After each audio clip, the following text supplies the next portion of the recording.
विश्वकर्मा योजनेच्या पहिल्या वर्धापन दिनानिमित्त पंतप्रधानांच्या हस्ते आचार्य चाणक्य कौशल्य विकास केंद्राचं वर्ध्यात उद्घाटन। मुख्यमंत्री आणि दोन्ही उपमुख्यमंत्र्यांच्या उपस्थितीत उद्घाटन सोहळा संपन्न।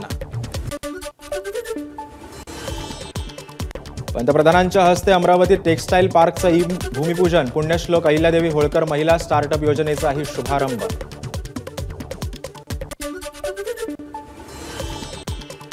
वर्ध्यामध्ये पंतप्रधान मोदींच्या उपस्थितीत पीएम विश्वकर्मा योजनेचा वर्षपूर्ती सोहळा। योजनेतील लाभार्थ्यांशी पंतप्रधानांनी साधला संवाद। लाभार्थ्यांकडून घेतली व्यवसायाची माहिती। चरख्याची प्रतिकृती आणि कापसाची माळ गळ्यात घालून मुख्यमंत्र्यांकडून पंतप्रधानांचं स्वागत। तर मंगलप्रभात लोढांकडून पंतप्रधानांना संविधान मंदिराची प्रतिकृती भेट। काही लोक परदेशात जाऊन भारताची बदनामी करतायत, संविधान रद्द करण्याची भाषा बोलतायत, पण मोदी सत्तेत आहेत तोपर्यंत बाबासाहेबांनी दिलेलं आरक्षण कोणीही रद्द करू शकणार नाही, मुख्यमंत्र्यांचं वक्तव्य। अमरावती टेक्सटाईल पार्कसाठी नवनीत राणांनी पाठपुरावा केला। वर्ध्यातील कार्यक्रमात देवेंद्र फडणवीसांकडून राणांचं कौतुक। तर यावेळी नवनीत राणांना अश्रू अनावर।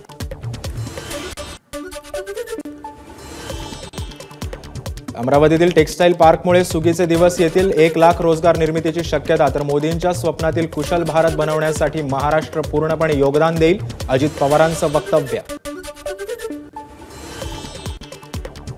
मोदी कशाचं उद्घाटन करतात हे त्यांनाच माहीत नसतं। पंतप्रधान मोदींच्या वर्धा दौऱ्यावर संजय राऊतांची टीका। काँग्रेस नेत्यांनी थेट मुख्यमंत्री पदाचा दावा करू नये, अजून जागा वाटप बाकी आहे, संजय राऊतांचा सल्ला। तर लोकसभेला काँग्रेसच्या 3 ते 4 जागा जास्त आल्या, मात्र त्यात आमचाही वाटा, राऊतांचं वक्तव्य। 24 सप्टेंबरला अमित शहांच्या उपस्थितीत नागपुरात भाजपची आढावा बैठक। विदर्भातील सर्व 62 विधानसभा मतदारसंघातील निवडणूक आणि विधानसभा क्षेत्राचे प्रभारी आजी माजी आमदार बैठकीला उपस्थित राहणार।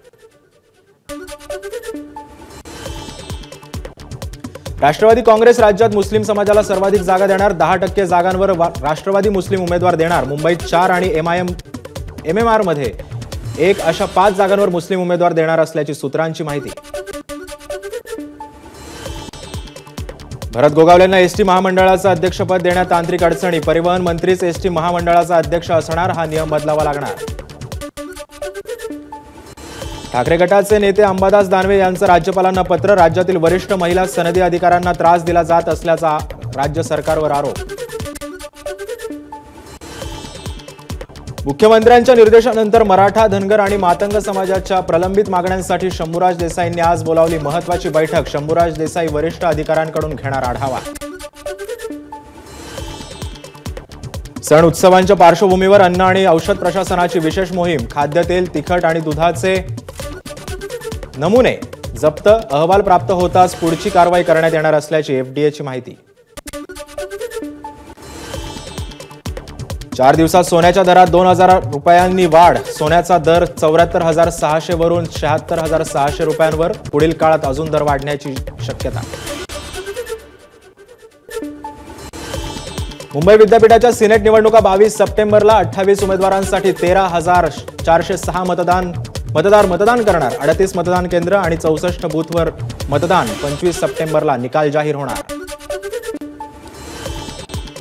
सिनेट निवडणुकीच्या पार्श्वभूमीवर आमदार आदित्य ठाकरेंचं मतदारांना पत्र। 22 सप्टेंबरला होणाऱ्या निवडणुकीत ठाकरेंची युवासेना आणि ABVP मध्ये थेट लढत। भावी पिढ्यांसाठी योग्य निर्णय घ्या, ठाकरेंचं आवाहन।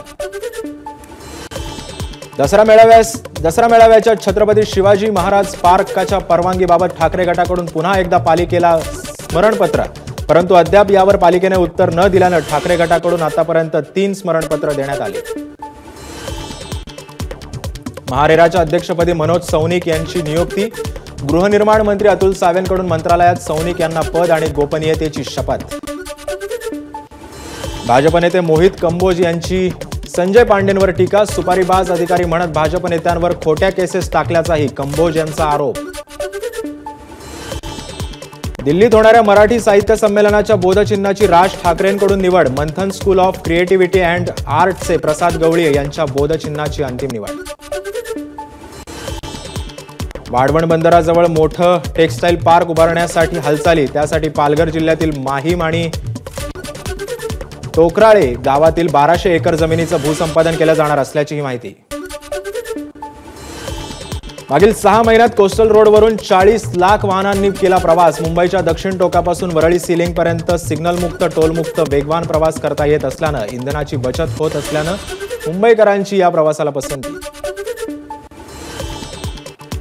2 दिवसांच्या तणावानंतर सध्या भिवंडी शहरात शांतता आणि सुव्यवस्था. अफवांवर विश्वास ठेवू नका, भिवंडी पोलीस उपायुक्तांचं नागरिकांना आवाहन. भारतात आजपासून आयफोन 16 ची विक्री. मुंबईत आयफोन 16 खरेदी करण्यासाठी पहाटेपासूनच ग्राहकांच्या लांबच लांब रांगा. ठाण्यातील काही भागात आज पाणी पुरवठा बंद. काटई नाका ते शीळ टाकी इथं दुरुस्तीच्या कामामुळे दिवा, मुंब्रा आणि कळव्यासह अन्य भागात 24 तासांसाठी पाणी पुरवठा बंद राहणार. मालाड पूर्वेकडील पश्चिम द्रुतगती महामार्गावर पुष्पा पार्कजवळ मोठा अपघात. चालकाचं दुचाकीवरील नियंत्रण सुटल्यानं अपघात झाल्याची माहिती, तर चालकही गंभीर जखमी. भिवंडी महापालिकेचे लिपिक अजय गायकवाड एसीबीच्या जाळ्यात घरपट्टी नावावर करण्यासाठी केली होती 20,000च्या लाचेची मागणी, तर शांतीनगर पोलीस ठाण्यात गुन्हा दाखल.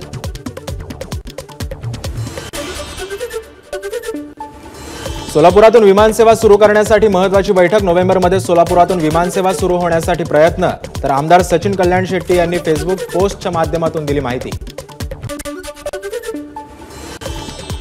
पुणे विमानतळावरून 2 नवीन आंतरराष्ट्रीय विमानसेवा सुरू होणार. पुणे ते दुबई आणि पुणे ते बँकॉक अशा आंतरराष्ट्रीय विमानसेवा येत्या 27 ऑक्टोबरपासून सुरू होणार. आपचे नेते आणि दिल्लीचे माजी उपमुख्यमंत्री मनीष सिसोदिया जामखेडमध्ये जिल्हा परिषदेच्या मुलींच्या शाळेत 10 वर्गखोल्यांचं केलं लोकार्पण. यावेळी रोहित पवारही उपस्थित. रोहित पवारांसारखा शिक्षण मंत्री महाराष्ट्राला मिळाला तर मुलांचं भविष्य उज्ज्वल होईल. जामखेडमधील कार्यक्रमात मनीष सिसोदियांचं वक्तव्य. चिंचवड विधानसभेची जागा ही राष्ट्रवादीला सुटली नाही तर मवियाचा पर्याय खुला. नाना काटेंचं स्पष्टीकरण. त्यामुळे पिंपरीची जागा कुणाला सुटणार याकडे लक्ष. पुण्यातील गोखले इन्स्टिट्यूटच्या कुलगुरू पदावरून हटवल्यानंतर अजित रानडेंची हायकोर्टात धाव. पदावरून हटवण्याची पद्धत आणि कारणे चुकीची, रानडेंचा दावा, तर सुनावणी होईपर्यंत पदावरून न हटवण्याचे हायकोर्टाचे निर्देश. ईवाय कंपनीतील कर्मचारी मृत्यू प्रकरणाबाबत अजित पवारांची एक्स पोस्ट. अतिताणाच्या मुद्द्याचा गांभीर्यानं विचार करा, कंपनीने ही प्रकरण गांभीर्यानं घ्यावं, अजित पवारांची मागणी.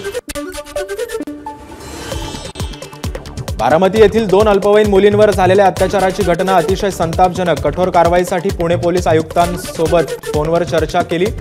सुप्रिया सुळे यांची एक्स पोस्ट.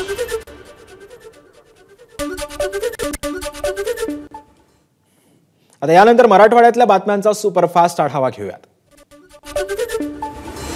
जरांगेंच्या उपोषणाचा आज 4था दिवस. जालन्यात 1.5 किलोमीटर अंतरावर 3 उपोषणं. अंतरवाली सराटी गाव आणि वेस बनली आरक्षणाचा केंद्रबिंदू. ओबीसी समाजाची 2 आणि मराठा समाजाचं 1 आंदोलन. आमचं उपोषण आरक्षण वाचवण्यासाठी, कुणाला शिव्या देण्याचं नाही. लक्ष्मण हाकेंची जरांगेंवर टीका. या निवडणुका ओबीसी वर्सेस मराठा होतील असंही वक्तव्य. फडणवीसांनी दबाव टाकून आमचं घर फोडलं. सुनील चव्हाण यांचा भाजप प्रदेशावर काँग्रेसचे ज्येष्ठ नेते माजी मंत्री मधुकरराव चव्हाण यांचा फडणवीसांवर गंभीर आरोप. ठाकरे गटाचं छत्रपती संभाजीनगरमध्ये निषेध आंदोलन. रमेश बोरनारेंनी उद्धव ठाकरेंच्या विरोधात केलेल्या वक्तव्यामुळे ठाकरे गट आक्रमक. बोरनारे यांच्या विरोधात जोरदार घोषणाबाजी. बीडमध्ये वंचित आणि काँग्रेसच्या कार्यकर्त्यांमध्ये बॅनर वॉर. काँग्रेस नेत्यांच्या स्वागताचे बॅनर वंचितने लावलेल्या बॅनरवर लावले, त्यामुळे संतप्त होत वंचितच्या कार्यकर्त्यांनी काँग्रेसचे बॅनर हटवले. जालन्यातील वडीगोद्री रोडवरच्या शहापूरजवळ बस आणि ट्रकचा भीषण अपघात. अपघातात 8 जणांचा मृत्यू तर 18 जण गंभीर जखमी.